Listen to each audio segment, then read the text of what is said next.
रात का घना अंधेरा, ब्यूनस एराइज के एक सुनसान बस स्टॉप। बारिश टिप टिप गिर रही है, टूटी स्ट्रीट लाइट फ्लिकर कर रही है।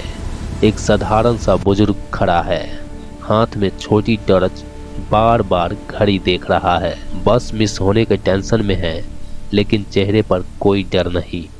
पिछले कई हफ्तों से एक काली कार उसके बस ठीक पीछे चुपचाप लगी हुई है।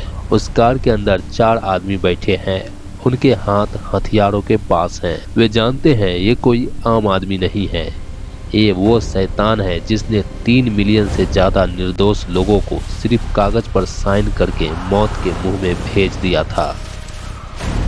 15 साल तक ये आदमी दुनिया की आंखों से बचकर घूम रहा था, लेकिन आज रात मोसाद उसके पीछे लग चुका है। सबसे बड़ा सवाल ये है, मोसाद ने इस खूंखार नाजी को 15 साल बाद कैसे ढूंढ निकाला और क्यों उसे जिंदा पकड़ना इतना जरूरी था। तो चलो अंधेरे में उतरते हैं इस खौफनाक सच्ची कहानी में। दोस्तों, ये कहानी एडोल्फ एचमन की है। सबसे पहले समझ लेते हैं होलोकॉस्ट क्या था।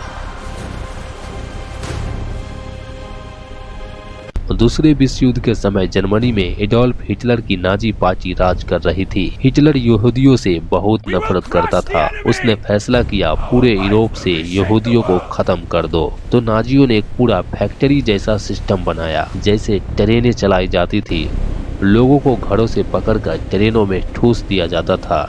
ट्रेनें उन्हें विशेष मौत के कैंप में ले जाती थी, जैसे ऑस्विट्ज। वहां गैस चेंबर में जहर का गैस छोड़कर उन्हें मार दिया जाता था। एडोल्फ आइचमान इस पूरे सिस्टम का बॉस था। वो नाजी ऑफिस में बैठकर काम करता था, ट्रेनों का टाइम टेबल बनाता था, कितने लोगों को कहां भेजने हैं, सब प्लान करता था। 1944 में जब जर्मनी युद्ध हार रहा था, जब हर तरफ हार हो रही थी, इचमन ने सिर्फ 56 दिनों में हंगरी से 4,37,000 निर्दोष लोगों को ऑस्विट्ज भेज दिया, वही गैस चेंबर में। वो खुद कभी गोली नहीं चलाता था, बस कागज पर साइन करता था और हजारों लाखों लोग मौत के मुंह में चले जाते थे। 1945 में अमेरिका, ब्रिटेन, रूस जैसे देशों ने मिलकर जर्मनी पर हमला कर दिया।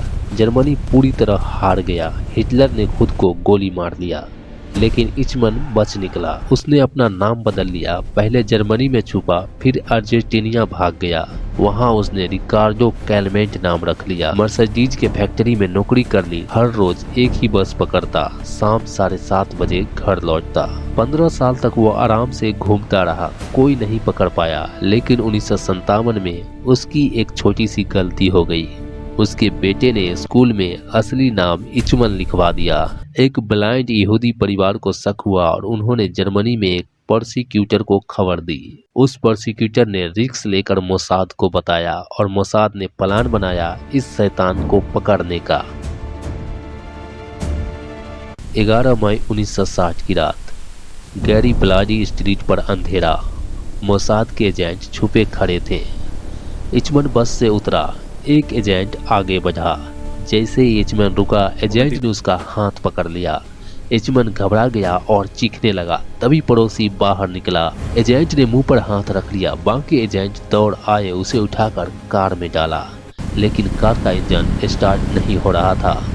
पड़ोसी नजदीक आ रहा था। तीसरी बार इंजन स्टार्ट हो गया। पीछे पड़ोसी सड़क पर खड़ा उन्हें देख रहा था। एक छोटी सी गलती और पूरा ऑपरेशन फेल हो जाता। फिर 10 दिन तक इचमन को ब्यूनस एराइज में छुपा कर रखा गया। मोसाद ने उसे इजराइल ले जाकर ट्रायल किया। ट्रायल में दुनिया भर के लोग देख रहे थे। 112 गवाह आए। एक महिला रोते हुए बोली, मैंने अपनी माँ को ऑस्विट्ज के प्लेटफॉर्म पर देखा था। वो मेरे तरफ मुड़ी, हाथ हिलाया और गैस चेंबर में चली गई। ये वही आदमी है। ये वही आदमी है। इचमन ने उसकी आंखों में देखा। बिना कोई पछतावा दिखाए फिर से नोट्स लिखने लगा। उसका बचाव था, मैं तो सिर्फ ऑर्डर फॉलो कर रहा था। लेकिन डॉक्यूमेंट से पता चला वे ऑर्डर को और तेज करने की कोशिश करता था। वे मौत को बेहतर तरीके से मैनेज करता था।